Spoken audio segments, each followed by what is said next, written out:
আসসালামু আলাইকুম প্রিয় দর্শক, শুভেচ্ছা সহ মাহবুব সৈকত প্রত্যেককে আমন্ত্রণ জানাচ্ছি মাই টিভি সংলাপে। দর্শক, দেখতে দেখতে একটি বছর চলে গেল। আমাদের কাছে এক বছর কিংবা 12 মাস 365 দিন। কিন্তু যে মা তার সন্তানকে হারিয়েছিল 24 জুলাইয়ে, যে স্ত্রী তার স্বামীকে হারিয়েছিল, কিংবা যে সন্তান তার বাবাকে হারিয়েছিল, কিংবা যে বাবা মা তার সন্তানকে হারিয়েছিল, সেই 24 জুলাই আন্দোলনে তার কাছে কিন্তু প্রতিটি ক্ষণ ছিল হাজার বছরের সমান। আজকে মাই টিভি সংলাপের শুরুতেই জুলাই অভ্যুত্থানের বর্ষপূর্তির এই ক্ষণে আমরা সেই যারা পরপারে চলে গেছেন মহান রবের কাছে, সেই শহীদের আত্মার মাগফিরাত কামনা করছি, শান্তি কামনা করছি, এবং যারা আহত যোদ্ধা রয়েছেন তাদের প্রতি বিনম্র শ্রদ্ধা, এবং যারা ফ্যাসিবাদ বিরোধী দীর্ঘদিনের আন্দোলনে ছিল তাদের প্রতিও আমাদের সম্মান জানিয়ে শুরু করছি মাই টিভি সংলাপ। আমাদের স্টুডিওতে আজকে অতিথি হিসাবে উপস্থিত রয়েছেন এই মুহূর্তে আপনাদের পরিচিত মুখ ব্যারিস্টার আসাদুজ্জামান ফুয়াদ, সদস্য সাধারণ সম্পাদক আমার বাংলাদেশ পার্টি এবি পার্টি। আপনাকে স্বাগত জানাচ্ছি। দর্শক, আমাদের মাঝে উপস্থিত হওয়ার কথা রয়েছেন তৎকালীন বৈষম্যবিরোধী আন্দোলনের একজন সমন্বয়ক, এখন জাতীয় নাগরিক পার্টি এনসিপির যুগ্ম আহ্বায়ক নুসরাত তাবাসসুম। আমরা আজকে শিরোনাম রেখেছি উত্তাল 35 জুলাই। ফুয়াদ ভাই, একদমই শুরুতে যে বিষয়টি বলবো, আমরা বলছিলাম যে এক বছর চলে গেছে, সে জায়গা থেকে এই যে বৈষম্য বিরোধী আন্দোলন থেকে শুরু করে সরকার পতন, এক বছরের যদি আমরা যে একদমই আমার সোনার বাংলায় বৈষম্যের ঠাঁই নাই, এই স্লোগান নিয়েই তো শুরু হয়েছিল। সেই স্লোগান এক বছর গেল, এতগুলো প্রাণ ঝরলো, রক্ত ধুয়ে বিপ্লব আসলো, সে এক বছরের বাংলাদেশে বৈষম্য কতটা দূর হয়েছে? ধন্যবাদ। বৈষম্য দূর হওয়া তো আসলে স্লোগানের ব্যাপার না, প্লাস হচ্ছে যে আমি চাইলাম, মানুষের একটা আকাঙ্ক্ষা তৈরি হলো এবং আকাঙ্ক্ষা তৈরি হওয়ার মধ্য দিয়েই বৈষম্য দূর হয়ে যাবে এমনটা প্রত্যাশা করা সঠিক না। একটা রাষ্ট্রে কিভাবে বৈষম্য তৈরি হয় সেই প্রসেসটা বোঝাটা জরুরি, এবং এই প্রসেসটা পরিষ্কার না থাকলে যেটা হবে, গণ অভ্যুত্থানের আন্দোলনে যারা অংশগ্রহণ করেছে তারা এই বৈষম্যের দূর না হওয়ার ব্যাপারে তারা হতাশ হয়ে যাবে। জি। অতএব সেই জায়গাতে আমরা বোধ করছি যে বৈষম্যের কারণের জায়গাটা কোথায়, দেখেন যে কোন কোন জায়গাতে বৈষম্য হচ্ছে, কে করছে বৈষম্যটা। একটা বড় জায়গা হচ্ছে যে বৈষম্যের সবচেয়ে বড় ফোর্স হচ্ছে রাষ্ট্র নিজে। রাষ্ট্র বৈষম্য করে।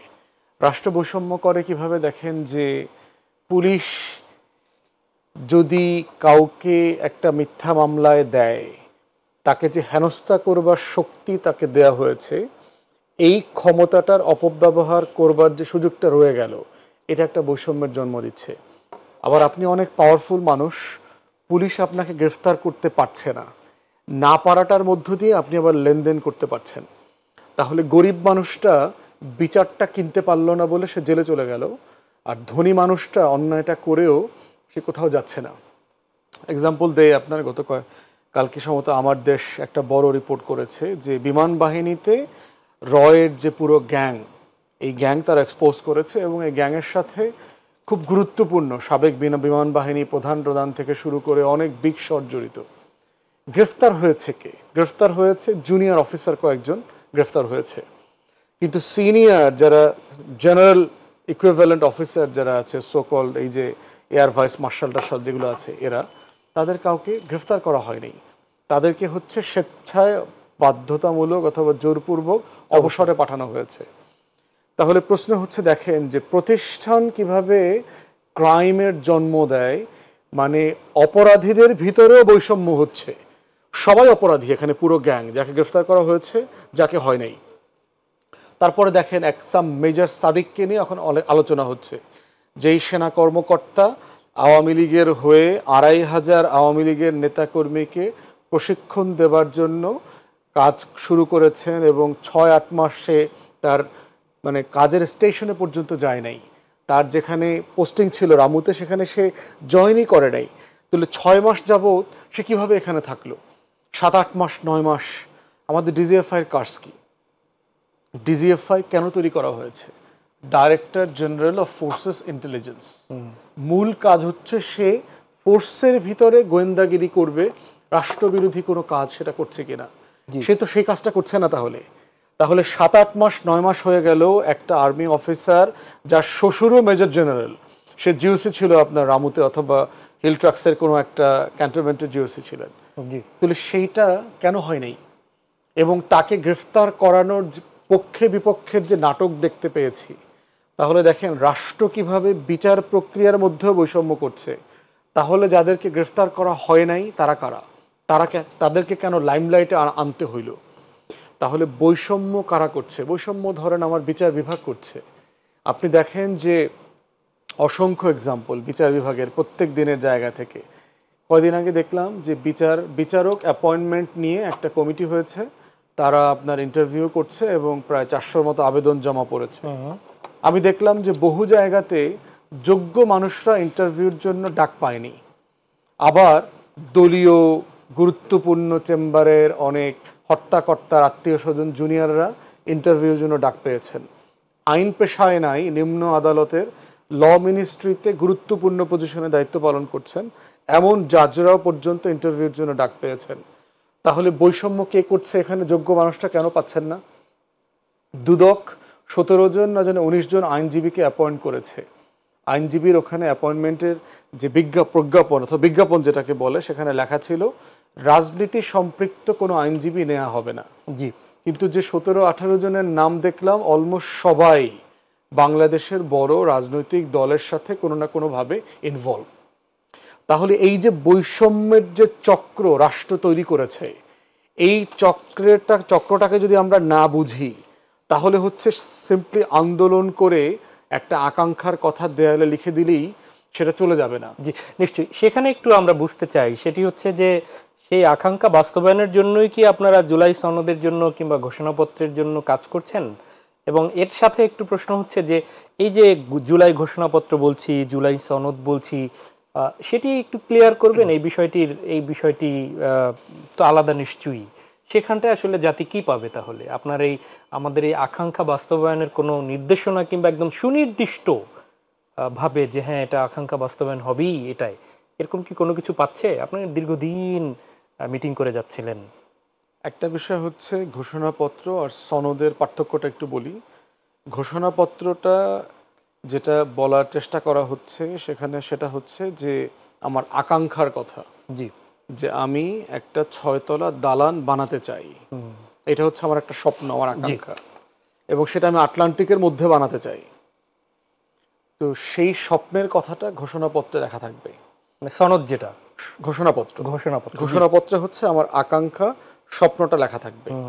এখন ঘোষণাপত্র যেটা প্রস্তুত করা হয়েছে, যেটা 3টা দল ছাড়া অন্য কোনো দলকে দেওয়া হয় নাই, তারা যে ঘোষণাপত্রের ড্রাফট তৈরি করেছেন সেটার মধ্য দিয়ে সেই আকাঙ্ক্ষাটা আমরা দেখতে পাই নাই এবং খুব নির্জীব মনে হয়েছে।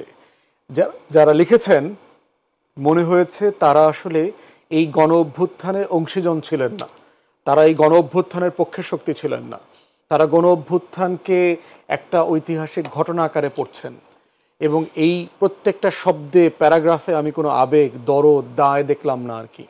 এবং যেটা হয়েছে মনে হচ্ছে পাকিস্তান আমলের 25 বছরের কিছু আন্দোলন সংগ্রামের মধ্য দিয়েই আমরা রাষ্ট্র হয়েছি, এবং এই পুরো বয়ানটা একটা আওয়ামী বয়ানের কনস্ট্রাকশন দেখতে পেলাম ঘোষণাপত্রে।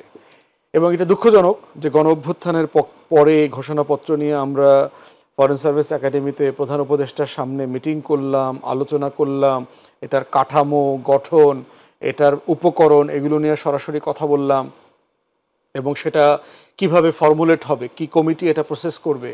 কিন্তু পরে দেখলাম যে তারা এটা কোনো ফলো আপ করে নাই।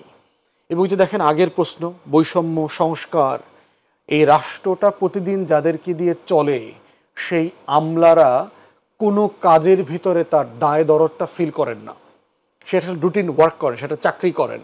সে মনে করেন, সব আমলারা মনে করে সে ডিসি হওয়ার যোগ্য, সবাই সচিব হওয়ার যোগ্য, যদিও অধিকাংশ আমলা হওয়ারই যোগ্য না। 10% যোগ্য আমলা নাই বাংলাদেশে, absolute waste of tax payers money. কিন্তু তারা সবাই নিজেকে অনেক যোগ্য মনে করেন, তারা কেউ কারো দায়িত্ব পালন করতে পারছেন না। তো এই যে কাঠামোটা লেখা হলো ঘোষণাপত্রে, সেখানে আমি দেখতে পাচ্ছি আবার একটা বৈষম্যের জিনিস আসছে, কারণ যেটা থাকার কথা ছিল সেটা এখানে নাই। সনদ কোনটা? সনদ হচ্ছে আমি যে আটলান্টিকের মধ্যে 6 তলা দালানটা বানাতে চাই, এটার জন্য তো আমাকে একজন আর্কিটেক্ট নিয়োগ দিতে হবে, আমাকে কিছু ইট পাথরের বন্দোবস্ত করতে হবে, সুরকি কিনতে হবে, কন্ট্রাক্টর রেডি করতে হবে, রাজমিস্ত্রিকে বলতে হবে, ব্যাংক থেকে টাকা নিতে হবে। এই প্রসেসগুলো কি হবে? আমি কোন দোকান থেকে ইট বালি কিনবো, কোন ব্যাংক থেকে আমি লোন নেব, কাকে আমি আর্কিটেক্ট অ্যাপয়েন্ট করব, অ্যাপয়েন্ট করার প্রসেস কি হবে, এই প্রসেসটাকে আমরা বলছি সনদ। মানে আমার আকাঙ্ক্ষাটা, আমার স্বপ্নটা কীভাবে বাস্তবায়িত হবে, সেই বাস্তবায়নের জন্য হচ্ছে সংস্কার কমিশনগুলোর রিপোর্ট নিয়ে ঐকমত্য কমিশন গত কয়েক সপ্তাহ থেকে টানা মিটিং করেছে ওই আকাঙ্ক্ষাটাকে বাস্তবায়ন করবার জন্য। স্যাডলি হচ্ছে অনেকগুলো গুরুত্বপূর্ণ বিষয় আমরা সেখানে আলোচনা করতে পারি নাই। তার ভিতরে একটা হচ্ছে যে পুলিশ সংস্কারটা একটা গুরুত্বপূর্ণ জায়গা ছিল। বাংলাদেশের গণ অভ্যুত্থান এবং গত 16 বছরের অত্যাচার নির্যাতনের যদি মুখ্য কারো রোল থেকে থাকে, সেখানে আমাদের আইন শৃঙ্খলা বাহিনী, আমাদের গোয়েন্দা সংস্থা এবং আমাদের পুলিশ বাহিনী, র্যাবের ভূমিকা এখানে একটা গুরুতর জায়গাতে আছে। সেটা নিয়ে আমরা তেমন কোনো কথা বলতে পারিনি। শুধুমাত্র পুলিশ কমিশন হবে, একটা ইন্ডিপেন্ডেন্ট কমিশন হবে পুলিশ নিয়ে, এটার ব্যাপারে আমরা একমত হয়েছি। এর থেকেও গুরুত্বপূর্ণ একটা বিষয় হলো জনপ্রশাসন, যেটা নিয়ে আমরা কোনো আলাপ করতে পারি নাই। এই যে এত এত সংস্কারের কথা বলছি, বাস্তবায়ন করবে কে? বাস্তবায়ন করবে তো দেশের আমলারা, এবং তাদেরকে নিয়ে সিম্পলি কোনো আলাপ, সংস্কারের কোনো প্রস্তাবনা সেখানে এজেন্ডা ভুক্তই করা যায় নাই। আমরা রিপিটেডলি বলেছি, মানে করা হয়নি কিন্তু বলেন না, আপনি বলছেন যে করা যায়নি, তার মানে আপনারা বলছি, বারবার বলেছি, কমিশন সদস্যদেরকে ব্যক্তিগতভাবে বলেছি, প্রেস ব্রিফিংয়ে বলেছি বারবার যে ন্যূনতম হাফ ডে আমাদের কয়েক ঘন্টা জনপ্রশাসন সংস্কার নিয়ে আলাপ তোলা উচিত। তাহলে সবকিছু মিলে কি পর্বতের মশিব প্রসব হচ্ছে? তা না, তা বলছেন। আবার বলতেছি যে বৈষম্য দিয়ে যেহেতু শুরু করেছেন, বৈষম্য কোথায় হচ্ছে, কাদের দ্বারা হচ্ছে, সেই উপকরণগুলো বোঝাটা আমাদের জন্য জরুরি। তা না হলে যেটা হচ্ছে, লড়াইটা অসমাপ্ত থেকে যাবে। কাদেরকে নিয়ে কাদের বিরুদ্ধে আমরা লড়াই করব, সেই জায়গাটা পরিষ্কার না। আপনি তো রয়েছেনই এবি পার্টির সাধারণ সম্পাদক মহাসচিব হিসেবে। বিএনপির আজকে সালাউদ্দিন আহমেদ তার একটি অনুষ্ঠানে বসে বলেছেন, আমি একটু কোট করি, জুলাই সনদে স্বাক্ষর করতে প্রস্তুত বিএনপি। 17 বছরের ক্ষতিগ্রস্ত সব এর সাথে তিনি বলেছেন। আর জামাত ইসলামের নায়েবে আমির আব্দুল্লাহ মোহাম্মদ তাহের ডক্টর, উনি বলেছেন ঘোষণাপত্র যেন গণবিরোধী না হয়। একজনে বললেন যে প্রস্তুত তারা, সনদের কথা বলেছে। হ্যাঁ, সনদের কথা বলেছেন। আর ডক্টর তাহের সম্ভবত আপনার ঘোষণাপত্র নিয়ে বলেছে। ঘোষণাপত্র বলে দুটো ডিফারেন্ট জিনিস বললাম। তো ঘোষণাপত্রটা কালকে পাঠ করার কথা, বড় 3টা দলকে দেয়া হয়েছে সরকারের পক্ষ থেকে। 4 জন উপদেষ্টা এটার জন্য দায়িত্বপ্রাপ্ত বলে আমরা জেনেছি। তার মধ্যে কি জামাতকে দেয়া হয়েছে? জামাতও তার ভিতরে একজন। কিন্তু বাকি দলগুলো যারা ঐকমত্য কমিশনে কন্ট্রিবিউট করেছে, অংশগ্রহণ করেছে, গণ অভ্যুত্থানের পক্ষে ছিল, তাদের কারোর সাথে ইমিডিয়েট সময়ে এটা নিয়ে আলোচনা করা হয়নি। মানে এটার কারণ কি মনে করছেন? আমি মনে করছি যে সমন্বয়ের অভাব। সিম্পলি হচ্ছে তাদেরকে যে সকল উপদেষ্টাকে দায়িত্ব দিয়েছেন, তারা যাদেরকে দায়িত্ব দিয়েছেন, তারা হচ্ছে রুটিন ওয়ার্ক পালন করছেন, বয়সের ভারে নুজ্জ হয়ে গেছেন, মানে রেগুলার অফিস করতে পারছেন না। গোপনীয়তা, আমার কাছে মনে হয়েছে অযোগ্যতা, অদক্ষতা বলতে হবে, কেয়ারলেসনেস বলতে হবে, মানে সিম্পলি রেকলেস। মানে তারা ফিল করছেন না যে একটা কাজ যে সবাইকে নিয়ে করতে হয়, কিভাবে করতে হয়, এই প্রসেসটা তারা ফলো করছেন না, এবং এটা খুবই দুঃখজনক আর কি। তো আর সনদের ব্যাপারে ঘোষণা করতে প্রস্তুত, তো এটা তো সবাই আমরা জানি, তা না হলে আমরা সনদের আলোচনাতে কেন গেলাম। কিন্তু প্রশ্ন হচ্ছে, সনদের আরেকটা গুরুত্বপূর্ণ অনুষঙ্গ আলোচনা আমাদের এখনো বাকি, সেটা হচ্ছে সনদটা বাস্তবায়ন কবে থেকে হবে, সনদের সাংবিধানিক মর্যাদা কি হবে, সনদ বাস্তবায়নের তরিকা নিয়ে আমরা কবে আলোচনা করব। এই প্রসেসটা আলোচনা না হওয়া পর্যন্ত কিন্তু সনদে রাজনৈতিক দলগুলো কেউ স্বাক্ষর করবে না।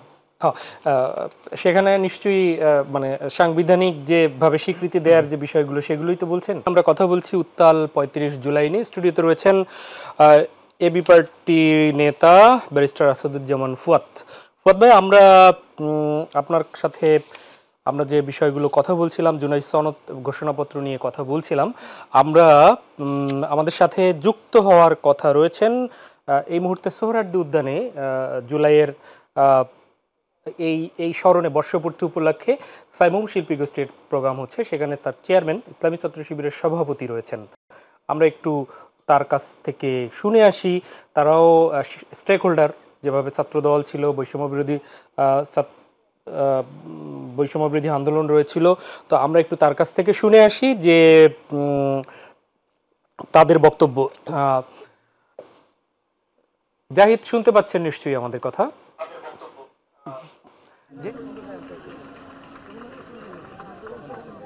রূপকার কারা সেটি নিয়ে বিভিন্ন সংগঠন বিভিন্নভাবে আসলে দেখছি যে ক্রেডিট নেওয়ার চেষ্টা হচ্ছিল।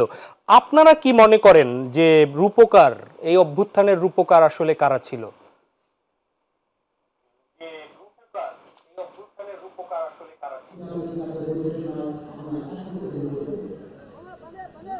জি, আমি ধন্যবাদ জানাচ্ছি দর্শক মণ্ডলী সহ যারা দেখছেন। জুলাই ক্রেডিট নিয়ে যে কোশ্চেন আমাকে করা হয়েছে, আসলে দেখুন, জুলাইকে কোনো ব্যক্তি, গোষ্ঠী বা দলের ক্রেডিটের মধ্যে কখনো প্রেমীবন্দী করা সম্ভব না। এই আন্দোলন দীর্ঘদিনের ক্ষোভের বহিঃপ্রকাশ, একটা দ্রোহের বহিঃপ্রকাশ এবং ইতিহাসের একটা অনিবার্য দাবি ছিল।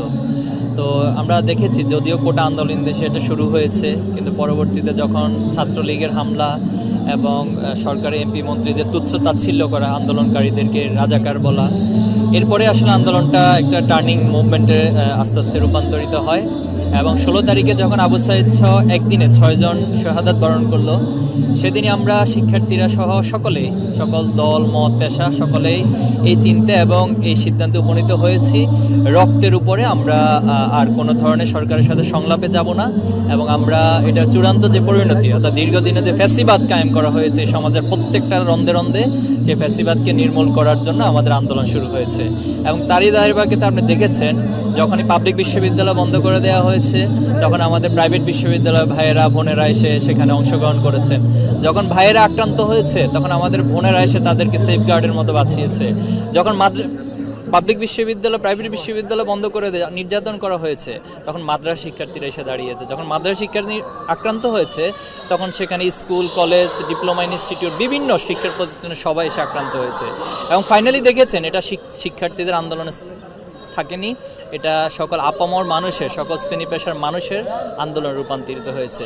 তো তারই একটি ধারাবাহিকতা, অনেকগুলো টার্নিং পয়েন্ট, অনেক জুলুম নির্যাতন, অনেক শাহাদাত, অনেক ত্যাগ, অনেক রক্তের উপর দিয়ে আলটিমেটলি আমরা একটি বিজয় লাভ করেছি। সেজন্য আমি অনুরোধ করব, কোনো ব্যক্তি, গোষ্ঠী কেউ আসলে এখানে ক্রেডিট দাবি করে নিজেদেরকে অতিরিক্তভাবে ফুটিয়ে তোলা, এটা চেষ্টা করবেন না।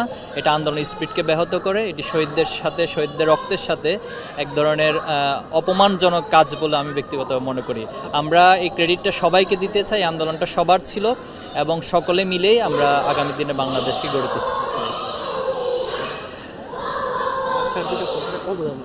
যে ছাত্র শিবিরের জায়গা থেকে, ছাত্র শিবির সারা দেশে শিক্ষার্থীদের সাথে। ধন্যবাদ, অনেক ধন্যবাদ জাহিদুল ইসলাম আমাদের সাথে যুক্ত হওয়ার জন্য, অসংখ্য ধন্যবাদ। আমরা ফুয়াদ ভাই আপনার কাছে আসি। আজকে যদিও এই যে সাধারণ মানুষ রূপকার ছিলেন, এটি আইন উপদেষ্টার পক্ষ থেকে আজকে আমরা শুনেছি। তো সেখানে একটু যদি আমরা ফিরে যাই, যে জায়গাটিতে, তা হচ্ছে যে বিচার কাজ, গণ হত্যার যে বিচার, সেই বিচার চলছে। আপনি দেখেছেন যে আজকে একজন যে সাক্ষ্য দিয়েছে, সে বলেছে শেখ হাসিনা বলেছেন নো রিলিজ নো ট্রিটমেন্ট। একজন হসপিটালে, পঙ্গু হসপিটালে ভর্তি ছিলেন, সেটি যদিও অর্থ তখনও বুঝেননি। তো এই যে বিচার কাজ, আপনি সেখানেই বলছিলেন যে যদিও বাহিনীর উদাহরণ দিচ্ছিলেন যে বিচার সবাই আওতায় আসেন না, তো আসলে সেই বিচারের জায়গাটা থেকে যেটা সবচেয়ে বড় কনসার্ন শহীদ পরিবার, সবচেয়ে বড়, তার সেখানটায় কতটুকু আসলে আগাচ্ছে? দেখেন, বিচারের আকাঙ্ক্ষাটা হচ্ছে প্রচণ্ড রকম পীড়া দেয় ব্যক্তিদেরকে। জি, তারা বোধ করেন যে আজকেই হয়তো বিচারটা হয়ে যাওয়া উচিত, 24 ঘন্টার মধ্যে হয়ে যাওয়া উচিত। এবং সেই ধরনের প্রসেসে গেলে তো আসলে রাষ্ট্র থাকে না। আপনার আগের দিনে যেটা হতো যে রক্তের জন্য রক্তের বদলার আলাদা ফাইট ছিল। যখন যেদিন যে খুন হয়েছে, ইমিডিয়েটলি সেটা বদলা নেওয়া হতো। রাষ্ট্র যে এই বদলা নেয়ার মধ্যযুগের যে সংস্কৃতি, সেখান থেকে বের হয়ে এসে একটা প্রপার সিস্টেম ফলো করে বিচার আয়োজন করবার যে পদ্ধতিতে আমরা এসেছি, এই জায়গাটা বেশ ডিলে করে, বেশ লম্বা হয়ে যায়। এবং শহীদ পরিবার যারা গুমের শিকার হয়েছেন তারা আসলে বড্ড ক্লান্ত হয়ে যান এবং একসময় যেটা হয় তারা আসলে মনে করেন যে সম্ভবত আর বিচার পাবো না, আল্লাহর উপরে ছেড়ে দেয় আর কি এরকম। তো সেই বাস্তবতার ভিতরে আমাদের দুইটা জিনিস ব্যালেন্স করতে হবে। একটা হচ্ছে বিচারের মান, বিচারের গ্রহণযোগ্যতা, বিচারের স্বচ্ছতা নিয়ে যেন কোনো প্রশ্ন না ওঠে, সেইটা আমাদেরকে সর্বোচ্চভাবে মাথায় রাখতে হবে। আর সেটাকে বজায় রেখে শহীদ পরিবার এবং গুমের শিকার পরিবার, গণহত্যার শিকার পরিবার, এই পরিবারের আকাঙ্ক্ষাকে কিভাবে এগিয়ে নিয়ে যাওয়া যায় সেটাও আমাকে মাথায় রাখতে হবে। তো সেই জায়গা থেকে আমি আইসিটিতে যে বিচার কার্যক্রম চলছে মানবতা বিরোধী অপরাধ ট্রাইব্যুনালে, সেখানে চিফ প্রসিকিউটর কিন্তু আপনার প্রায় প্রতিদিনই আপডেট দিচ্ছেন এবং ট্রায়াল শুরু হয়ে গেছে, অনলাইনে ট্রায়াল দেখা যাচ্ছে, প্রতিদিনের কার্যক্রম। একটা জিনিস মাথায় রাখতে হবে যে বিচার করতে গিয়ে যেন আমরা বেইনসাফি না করি। একটা জিনিস মাথায় রাখতে হবে যে নতুন বাংলাদেশটা মানে কি। আমরা যখন বলছি যে দায় ও দরদের ভিত্তিতে নতুন রাজনৈতিক বন্দোবস্ত লাগবে, এটার মানে হচ্ছে আমার শত্রুর উপরেও যেন আমি জুলুম না করি, বেইনসাফি না করি। এখন সেখানে আমি কি একটু থামাই, সেই বেইনসাফির জায়গায় আসলে সেই পরিমাপটা কি? যেমন এখন সবাই আওয়ামী লীগের সময় কিন্তু সবাই গাছপালা লতাপাতা সব আওয়ামী লীগ হয়ে গেছিল প্রশাসনের, এখন আবার যারাই যেখানে আছে সবাই আওয়ামী বিরোধী সেন্টিমেন্ট দেখাচ্ছে, কেউ কেউ অতি দেখাচ্ছে। তো সেখানে সেই বিচার করতে গিয়ে বেইনসাফি হয় কিনা, সেই বেইনসাফির মূল্যায়নের জায়গাটাও একটু তফাৎ, মানে সেই জাস্টিস আসলে হচ্ছে কিনা সেই জায়গাটা এনশিওর আসলে করা কতটা সম্ভব হবে, সেটা কয়েকটা জায়গায় আপনাকে মূল্যায়ন করতে হবে। একটা হচ্ছে যে কি ধরনের তথ্য প্রমাণ, সাক্ষী, সবুত, কাগজপত্র, এভিডেন্স আকারে কোর্টে প্রডিউস করতে হচ্ছে অথবা করা হচ্ছে, তার উপরে ভিত্তি করে আপনি বুঝতে পারবেন এখানে বিচার হচ্ছে কিনা। দ্বিতীয়ত হচ্ছে যে 11 মাস পার হয়ে যাওয়ার পরে একটা ট্রায়াল যখন শুরু হয়েছে তখন বোঝা যাচ্ছে যেখানে আসলে তাড়াহুড়া করা হয় নাই। তাড়াহুড়া করা হয় নাই বলেই হচ্ছে এভিডেন্স কালেকশন এবং প্রচুর ফরেন্সিক এভিডেন্স আছে, যেটা আপনার টেলিফোন কনভারসেশন, তারপরে গোয়েন্দা সংস্থাগুলোকে যে ইনস্ট্রাকশন দেওয়া হচ্ছে গণহত্যার, বিভিন্ন বাহিনীকে যে গণহত্যার জন্য বলা হচ্ছে, সেই প্রসেসগুলো তারা ফলো করছে। এখানে একটু কি থামাই আপনাকে, আজকে আমি নিজেই একটি প্রেস কনফারেন্সে ছিলাম, তিনি পররাষ্ট্র উপদেষ্টার সাংবাদিকরা প্রশ্ন করেছেন যে এই গণহত্যার বিচার চলছে, ভারতে আছেন শেখ হাসিনা, তো তাকে ফিরিয়ে আনার প্রসেসটা কি? উনি জবাব বলেছেন কোর্ট অ্যান্ড কোর্ট যে এর আগে ওনাদেরকে বলা হয়েছিল, ওনারা এটি নিয়ে খুব একটা মূল্যায়ন করেনি বা পাত্তা দেয়নি, এরকম ধর্মী কথা। তো সেখানে বলেছেন যে প্রয়োজন হলে আমরা অন্য সময় আবার উদ্যোগ নিব। ওনাকে প্রশ্ন করা হয়েছিল যে আলাদা অন্য জায়গায় কোনো সহযোগিতা আপনারা নেবেন কিনা, বলছে প্রয়োজন হলে দেখা যাবে। তো এখানটায় আসলে জটিলতাগুলো কি? শুধু শেখ হাসিনা না, তো গণহত্যার সাথে জড়িত অনেকেই তো রয়েছে। আমরা একটু দর্শকের সাথে নুসরাত তাবাসসুম, আপনাকে স্বাগত জানাচ্ছি। এনসিপির যুগ্ম আহ্বায়ক আমাদের মাঝে এসে উপস্থিত হয়েছেন, আপনার কাছে ফিরবো। আমি একটু খুব ছোট্ট করে আপনার কাছ থেকে উত্তর নিব। তবে নুসরাত, আপনার কাছে আসি, সেটি হচ্ছে যে আমরা আমাদের আলোচনা অনেক এগিয়ে নিয়েছি। আজকের 1 বছর যে পার হতে চললো, নিশ্চয়ই আপনারা মাঠে যারা ছিলেন দেখতে দেখতে এখন 1 বছর চলে গেলেও সেই মায়ের প্রতিটি দিন 1 বছরের বেশি সময় গিয়েছে, প্রতিটি ঘন্টা যে মায়ের তার সন্তানকে হারিয়েছে, নিশ্চয়ই এটির সাথে সবাই আমরা একমত। এই 1 বছরের আসলে গণ অভ্যুত্থানের সফলতার যে জায়গায়, কিংবা বৈষম্য বিরোধী আন্দোলন থেকে সরকার পতনের পরে বৈষম্য কতটা দূর হয়েছে, নুসরাত ছোট্ট করে একটু জানতে চাই আপনার মূল্যায়ন। ধন্যবাদ। আসলে এই 5ই আগস্টের ঠিক আগের এই মুহূর্তটা, গত বছরের আমি যদি 4ই আগস্ট সন্ধ্যার দিকে তাকাই, তখন আশঙ্কা ছিল কি হবে কি হয় না হয়, পরের দিন আসলে বেঁচে থাকবো কিনা। কিন্তু এরকম পরিস্থিতির মধ্যেও মনে যে একটা ভরসা ছিল, যাই হয়ে যাক না কেন, আমাদের যাই হয়ে যাক না কেন, জনগণ হয়তো ঠিকই তাদের দাবি আদায় করে নেবে, জনগণ ঠিকই তাদের স্বাধীনতা আদায় করে নেবে, যে ভরসাটা ছিল, তার একটা আনন্দও ছিল। আজকে 1 বছর পরে যদি আমাকে ফিরে এসে সেই জায়গাটা আবার বলতে হয়, রিকল করতে যদি বলা হয়, তাহলে আমাকে সত্যি সত্যি যদি বলতে হয়, তাহলে না, যতখানি স্বপ্ন তখন ছিল আমাদের চোখে, যতখানি স্বপ্ন দেশের মানুষের চোখে ছিল, ততখানি এখন আর মানে অনেকটাই সেখানটাতে অনেক ধরনের হতাশা জন্ম নিয়েছে, সাধারণ মানুষের মধ্যে অনেক ধরনের প্রশ্ন তৈরি হয়েছে। এই সরকারকে আমরা অনেকেই আশা করেছিলাম যে সম্পূর্ণরূপেই জনগণের আশার প্রতিমূর্তি হয়ে উঠবে। তবে একটা কথা স্বীকার করতেই হয়, একটি অভ্যুত্থান পরবর্তী দেশকে, একটি বিধ্বস্ত দেশকে এবং শেখ হাসিনা তার ফ্যাসিবাদী শাসনামলে যেইভাবে প্রত্যেকটা সেক্টরকে সম্পূর্ণরূপে করায়ত্ত করেছিল, যেভাবে সবগুলো জায়গাকে ধ্বংস করেছিল, সেই জায়গায় দাঁড়িয়ে বাংলাদেশ আজকে এই 1 বছরে যতটুকু এগিয়েছে বা যেই জায়গায় আছে সেটা হয়তো আরও ভালো এগোনো যেত। আমি এখনও বিশ্বাস রাখতে চাই বাংলাদেশের মানুষের পছন্দের ওপর, বাংলাদেশের মানুষের সিদ্ধান্তের ওপর। আমি এখনো আশাবাদী, ব্যক্তি নুসরাত তাবাসসুম এখনো আশাবাদী। আর এনসিপির যুগ্ম আহ্বায়ক হিসেবে অবশ্যই আমি আমার দল নিয়ে ভীষণ রকম আশাবাদী। আসলে আপনি সমন্বয়ক যারা ছিলেন তাদের মধ্যে অন্যতম। আপনি এই সময়টা এই যে আমরা যখন দেখেছিলাম যে আসলে হারুনের ভাতের হোটেল বা তখন সেখানে সমন্বয়কদের নিয়ে যাওয়া, সেই নিয়ে যাওয়ার মধ্যে যারা নিয়েছে আপনাকেও, হ্যাঁ আমিও তাদের একজন। আসলে তারপরও যেহেতু আমরা হট সিটে বসে আছি, কিছু প্রশ্ন আসতেই। আপনি যেহেতু এখন আরেকটি দলের হাল ধরেছেন, ধরাদের মধ্যেও একজন, সমন্বয়কদেরও অন্যতম, এনসিপিরও অন্য একজন, সেখানে আজকে নিশ্চয়ই আপনার টিআইবির একটি ব্রিফিং আপনার চোখে পড়ার কথা। টিআইবির নির্বাহী পরিচালক ব্রিফটি করেন, তার আজকে ছিল যে অভ্যুত্থান পরবর্তী রাজনৈতিক দলগুলো আশা আকাঙ্ক্ষার প্রতিফলন, এখানের এই বিষয়টি ছিল। উনি বলেছেন, আমি একটু কোট করি, গণ অভ্যুত্থানের পর গঠিত হওয়া রাজনৈতিক দল জাতীয় নাগরিক পার্টি এনসিপি উনি কিংস পার্টি হিসেবে বর্ণনা করেছেন, কারণ ওনাদের এটা গবেষণার, এটি ওনাদের। আমি আবারও বলি, ওনাকে প্রশ্ন করা হয়েছিল যে কিংস পার্টি কারা। আমি টিআইবির গবেষণা প্রতিবেদন পর্যবেক্ষণে বলা হয় সরকারের পৃষ্ঠপোষকতায় রাজনৈতিক দল বা কিংস পার্টি গঠন করা হয়েছে।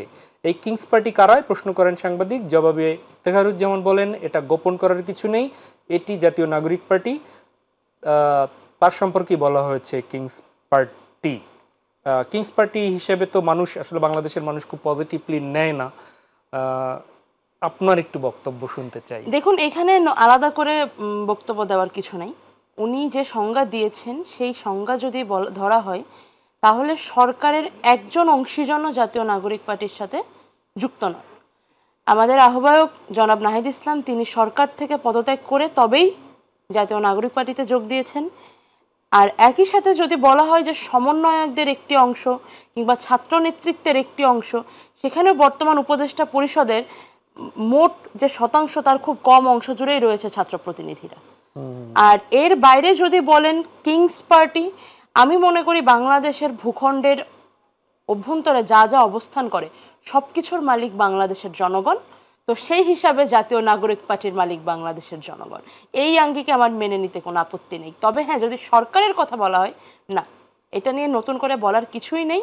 এটা খুবই পরিষ্কার যে অবশ্যই এনসিপি রাজনীতির মাঠ থেকে, জনগণের মাঠ থেকে তৈরি হওয়া একটি রাজনৈতিক দল। পৃষ্ঠপোষকতার কোনো প্রশ্নই ওঠে না। পৃষ্ঠপোষকতার প্রশ্নই ওঠে না। একদমই ফ্যাসিবাদ বিরোধী আন্দোলনে ফুয়াদ ভাই আপনারাও মাঠে ছিলেন, একদমই সাম্প্রতিক বিষয় তো, আপনার এ সম্পর্কে কোনো মন্তব্য কি করবেন? না, আমি এনসিপিকে মানে কোনো কিংস পার্টি মনে করি না। কিংস পার্টির আলোচনাটা কেন আসে দেখেন, যে যার রাজনৈতিক ম্যান্ডেট ছাড়া রাজনীতি করতে চান, কিরকম দল দেখেন কিংস পার্টি। এই যে 2022 সালে আমরা যারা ইলেকশন কমিশনে নির্বাচনে নিবন্ধনের জন্য আবেদন করলাম, আমরা শর্ট লিস্টে প্রথমে ছিলাম। 1 নম্বর থাকার পরেও আমরা নিবন্ধন পাই নাই। পেয়েছে হইল বিএসপি নামে একটা পার্টি, মাইজ ভান্ডারির একাংশ, আর হইল আপনার বিএনএম, এই সামরিক বাহিনীর সদস্য মিলায়া ঝেলায়া বিএনপির অমুক সমুক আসবে, এটা আসবে, এগুলো মিলায়া ঝেলে তারা একটা পার্টি করবে আর কি। এখন এদের পলিটিক্স কোথায়? তারা কোন দিন দেশের পক্ষে, কোন আন্দোলনের সংগ্রামে দেশের মানুষের জন্য রাস্তায় নেমেছে? এমন কোনো ঘটনা নাই। তখন আমরা বলছি যে এই দলগুলো হলো কিংস পার্টি। আজকে এনসিপি যে ছেলেমেয়েরা মিলে করেছে, ওদের নেতৃত্বে একটা গণ অভ্যুত্থান হয়েছে, তার একটা পলিটিক্যাল ম্যান্ডেট আছে।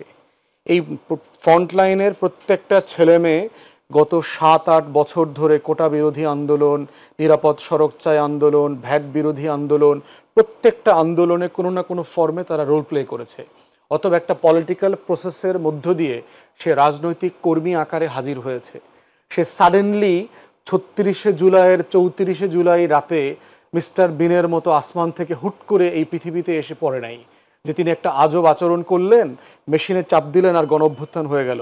ব্যাপারটা এরকম না।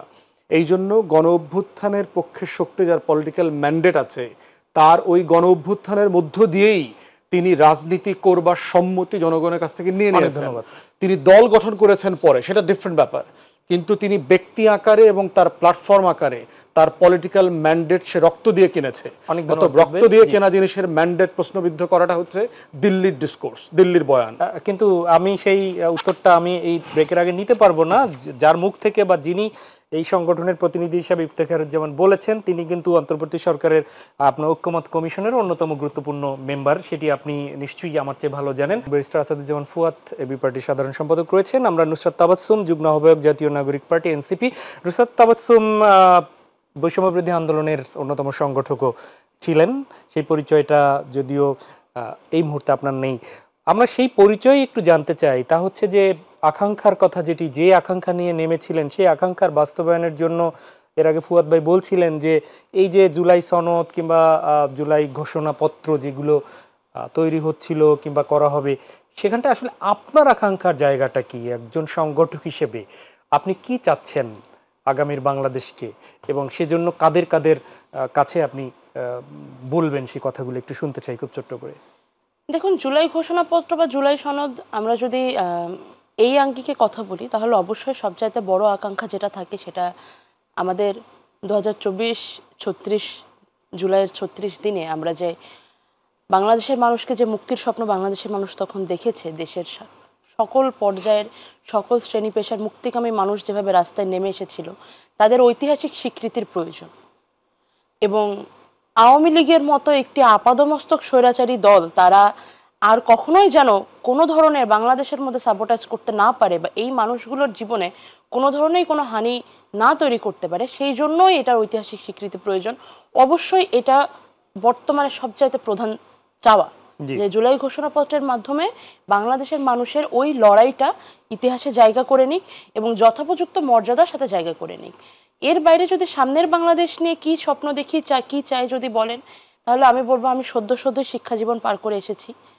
আমি আমার শিক্ষা জীবনে দেখেছি বাংলাদেশের শিক্ষার অবস্থা কেমন, এবং বিশেষত বিশ্ববিদ্যালয় জীবনে যেভাবে পুরো বিশ্ববিদ্যালয়কে সরকারি আমলা বা আরও বলা ভালো যে চাটুকার তৈরির কারখানা হিসেবে চালানো হতো, যেভাবে তাকে ওই জায়গায় রূপ দেওয়া হয়েছিল, সেটার একটা আমূল পরিবর্তন আসুক পুরো শিক্ষা ব্যবস্থাতে। স্বাস্থ্যে একটি আমূল পরিবর্তন আসুক। করোনা আমাদের দেখিয়ে গেছে বাংলাদেশের এই সেক্টরগুলোর কি অবস্থা। তবে যদি প্রাইমারি লেভেলে রাখতে হয় তাহলে আমি বলবো বাংলাদেশে নিরাপত্তা, বাংলাদেশের সীমান্তের নিরাপত্তা নিয়ে আমার চাওয়া থাকবে বাংলাদেশের সীমান্ত নিরাপত্তা আরো মজবুত হোক। নারীদের এই সমাজে নারীদের বৈষম্যের কথা এর আগে আপনি সোচ্চারভাবে বলেছিলেন। নারীদের বৈষম্যের যাতে শিকার না হয় সেই জায়গাটায় কি আপনার বলিষ্ঠতা এখনো তো আছে? নারীদের নিয়ে যদি বলতে হয়, আমি যখন শিক্ষা, স্বাস্থ্য, নিরাপত্তার কথা বলি, এর মধ্যে আলাদা করে আমি শুধু পুরুষ নাগরিকদের কথা বলি না, আমি বাংলাদেশের নাগরিকদের কথা বলি। যদি নারীকে নিয়ে আলাদা করে কথা বলতে হয় তাহলে আমি বলবো যে নারীকে নাগরিক হিসেবে দেখা শুরু হোক সকল শ্রেণীতে। এমন না যে শুধুমাত্র যে নাগরিক হিসেবে দেখার শুরুটা কিংবা সূচনাটা নাগরিক পার্টি কি করতে পেরেছে বা করছে? দেখুন, ভুল ত্রুটি মিলিয়েই যদি বলতে হয়, আমি আমার দলে যথেষ্ট এম্পাওয়ার্ড, এবং আমি আমার নারী সহকর্মী যাদেরকে আমার দলে দেখি, কেন্দ্রীয় কমিটির যে সমস্ত নারীরা রয়েছেন, তারা প্রত্যেকেই অত্যন্ত উজ্জ্বল ভূমিকা পালন করেন। এবং পুরুষদের সমান বলবো না, আমি বলবো অনেকের চাইতে অনেক, আমার নারী সহকর্মীরা অনেকের চাইতে অনেক বেশি ভূমিকা পালন করেন। আর এই এম্পাওয়ারমেন্ট আসলে দেশের সব জায়গায় তখন হবে যখন নারীরা নিজেদেরকে এম্পাওয়ার্ড ফিল করবে। অনেক ধন্যবাদ ব্যারিস্টার আসাদুজ্জামান ফুয়াদ। খুব ছোট্ট করে জানতে চাই, এতগুলো আকাঙ্ক্ষা আপনাদের পরের হয়তো একদমই প্রজন্ম, এই আকাঙ্ক্ষা বাস্তবায়ন কি আদৌ সম্ভব হবে, নাকি বাংলাদেশের মানুষ কেবল স্বপ্নই দেখবে? আজকে তারেক রহমান বলেছেন শুধু স্বপ্নই নয়, জনগণ প্রতিশ্রুতির বাস্তবায়নে চান। দেখেন, এটা ডিপেন্ড করছে বাংলাদেশের মানুষ এই স্বপ্ন বাস্তবায়নে অংশগ্রহণ করছেন কিনা। সমস্যা যেটা হচ্ছে যে দেশের সব মানুষ চান এই স্বপ্নগুলো বাস্তবায়িত হোক, কিন্তু কেউ তার ছেলে মেয়েকে পলিটিশিয়ান বানাতে চান না, কেউ নাগরিক দায়িত্ব পালন করতে চান না, কেউ রাস্তায় এসে পাশে দাঁড়াতে চান না। আমরা যারা রাজনীতি করি না, আমাদেরকে দেখবেন মানুষ কিন্তু খারাপ মানুষ মনে করে, তার রুটি রুজি কীভাবে চলছে, চাঁদাবাজি করে কিনা। প্রশ্ন হচ্ছে রাজনীতিবিদদেরকে পাশে রেখে সাহায্য সহযোগিতা কয়জন করছেন? এই রাষ্ট্র কি একটা ভালো রাজনৈতিক দল তৈরি করবার জন্য কখনো চেষ্টা করেছে? করে নাই তো। তাহলে আপনি আকাঙ্ক্ষা করছেন সবগুলো ভালো, কিন্তু সেটার জন্য আপনি গাছ লাগাচ্ছেন না, পানি দিচ্ছেন না, নিড়ানি করছেন না। 1 বছর পূর্তিতে আজকে বড় সবচেয়ে চ্যালেঞ্জের জায়গা যেটা বলে শেষ করব, সেটা হচ্ছে দিল্লির বয়ান, কলকাতার বয়ান আবার নতুন করে প্রতিষ্ঠিত করবার আয়োজন দেখতে পাচ্ছি। বাংলাদেশের সেই আওয়ামী সুশীল সিপিবি ঘরানার ঐতিহাসিক যে বুদ্ধিজীবিতা, যেই বুদ্ধিজীবিতা দিল্লির আধিপত্যবাদ কায়েম করেছে, এখানে কালচারাল ফ্যাসিবাদ কায়েম করেছে, তারাই কিন্তু দেখবেন 24-এর যারা নেতৃত্ব দিয়েছে তাদেরকে খলনায়ক বানানোর চেষ্টা করছে, তাদেরকে চাঁদাবাজ নতুন করে বানানোর চেষ্টা করছে। অথচ আমি এমন এমন রাজনৈতিক দলের নেতাদেরকে চিনি যারা একটা কোম্পানি থেকে যে পরিমাণ টাকা তারা শুধুমাত্র হাজার হাজার কোটি টাকা ঘুষ নিয়েছে একটা কোম্পানি থেকে, এই সমন্বয়করা সবাই মিলেও সেই পরিমাণ টাকা চাঁদাবাজি করতে পারবে না। অনেক ধন্যবাদ, অনেক ধন্যবাদ ব্যারিস্টার আসাদুজ্জামান ফুয়াদ, অসংখ্য ধন্যবাদ নুসরাত তাবাসসুম, এবং আমাদের সাথে যুক্ত ছিলেন ইসলামী ছাত্র শিবিরের সভাপতি জাহিদুল ইসলাম। তিনজনকে প্রিয় দর্শক, এই ছিল আমাদের আজকের আয়োজন। দেখা হবে পরবর্তীতে অনুষ্ঠানের শেষে। আবারও সেই জুলাই যোদ্ধাদের সবার প্রতি আত্মার মাগফিরাত কামনা করছি, সশ্রদ্ধ সালাম জানাচ্ছি প্রত্যেককে, এবং তাদের রেখে যাওয়া যে বাংলাদেশ, সেই বাংলাদেশ তাদের আকাঙ্ক্ষা অনুযায়ী বাস্তবায়ন করতে আসুন। যে যার জায়গা থেকে একটু হলেও ইতিবাচক ভূমিকা পালন করি। আল্লাহ হাফেজ।